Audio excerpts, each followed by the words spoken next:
Salut à toutes et à tous, Marty Japan pour un tout nouveau déballage. Et bien aujourd'hui les amis, on va se pencher sur les boboules.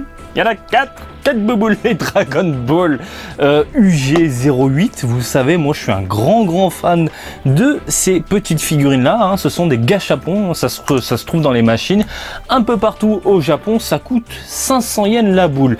Donc moi je vous conseille, si vous venez au Japon, de vous prendre une collection complète, quitte à payer un petit peu plus cher.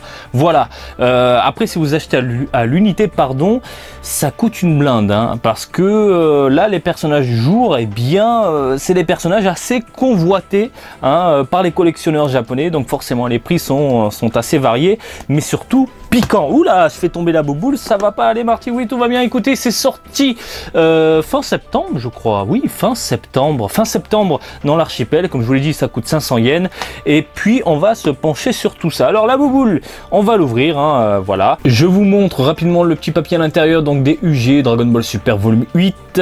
En vedette, nous avons le Son Goku Migate no Gokui maîtrisé, accompagné du Migate no Gokui non maîtrisé, avec du Gogeta, oui mesdames et messieurs, du Gogeta en Super Saiyajin, et puis du Jiren, bordel de merde, Jiren, on nous le sort en petit porte-clés, en petite figurine, en petit UG, mais sortez-nous un vrai Jiren, bordel, hein, au moins de 15 cm minimum s'il vous plaît. Bon presto, bref, je vais ouvrir un peu tout ça et puis on va se décortiquer ces petites figurines du jour. Bon voilà les amis, vous avez les 4 joujoux sous les yeux. Franchement, globalement, ça déchire. Je suis grandement fan de cette session là, de cette vague là, volume 8.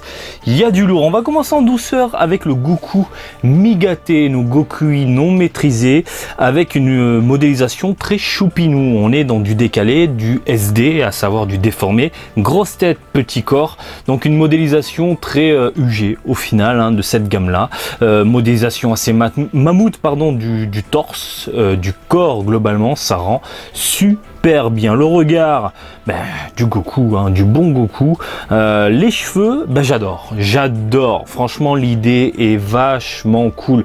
Ce n'est pas du noir, ce n'est pas du gris, hein, c'est un bleu bien foncé qui tire vers du noir avec quelques paillettes pour donner un effet brillant, hein, sur le dessus. Ça passe nickel. Je trouve ça clean. Voilà, j'aime beaucoup le Migate no Gokui non maîtrisé comme ça, avec le petit décor bien sympathique, hein. Les petits rochers, ça on l'a déjà vu façon avec d'autres UG, hein. Non, franchement, rien à dire, c'est super propre. Concernant les couleurs, eh bien on n'a pas de nuance, on a une simple tonalité, que ce soit au niveau du pantalon, hein, du corps, hein, couleur peau, orange, bleu.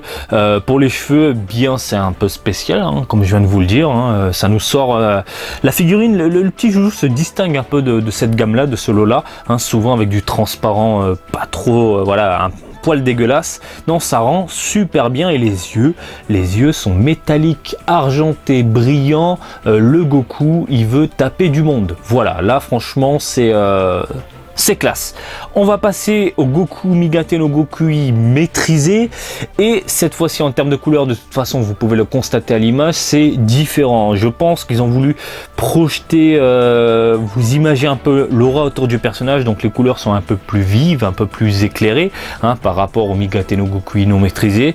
Il y a de légers contrastes là par contre, hein, sur le pantalon, on a du orange léger qui tire ensuite vers un orange, pardon, un peu plus foncé. Au niveau de la peau, rien de spécial.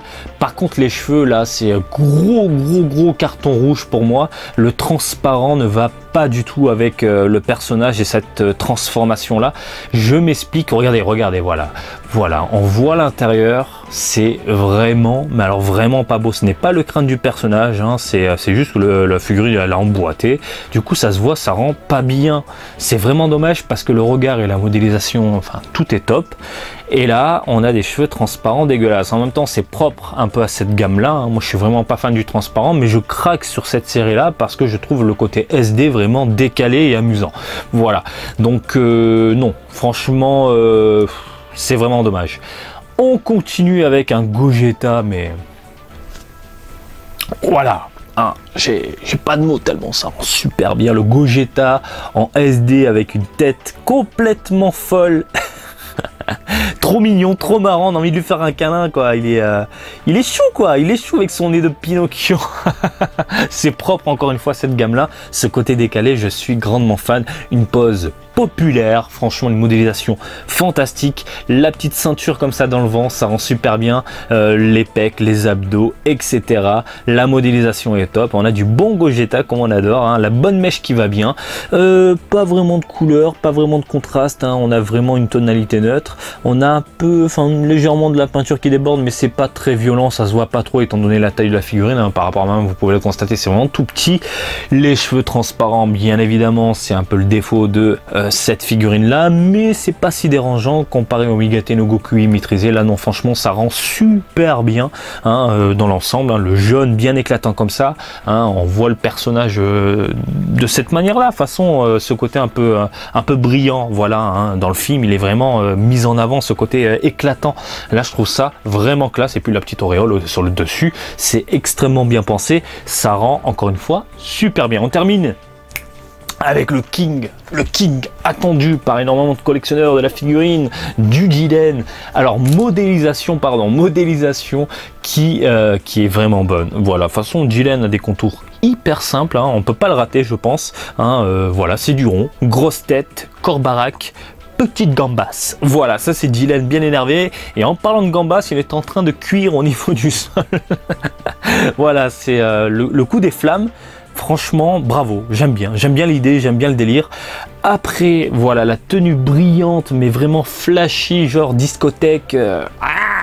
Ça me fait grincer des dents. Ça me fait grincer les dents parce que un petit repaint, ça serait pas de refus, je pense. Voilà, le côté brillant, ça passe pas. Je trouve ça très moyen. Ça donne voilà, ce rouge qui tire vers un rose assez spécial. Il y a la couleur qui joue un peu avec les yeux, le côté brillant, enfin la vue, c'est très spécial. Mais Jiren, voilà, comme ça qui rend bien. Voilà, c'est vraiment sympathique. Écoutez, vous avez les 4 sous les yeux. Si je dois en choisir un, je prendrai le Gogeta. Merde, je l'ai enlevé. Je voulais feinter. Putain, j'ai tout perdu, l'auréole, tout. Il y a tout qui s'arrache. Bref, le Gogeta qui existe là, je le trouve vraiment trop choupi. Franchement, c'est du choupi, c'est du mignon, c'est du à croquer, voilà, c'est vraiment choupinou.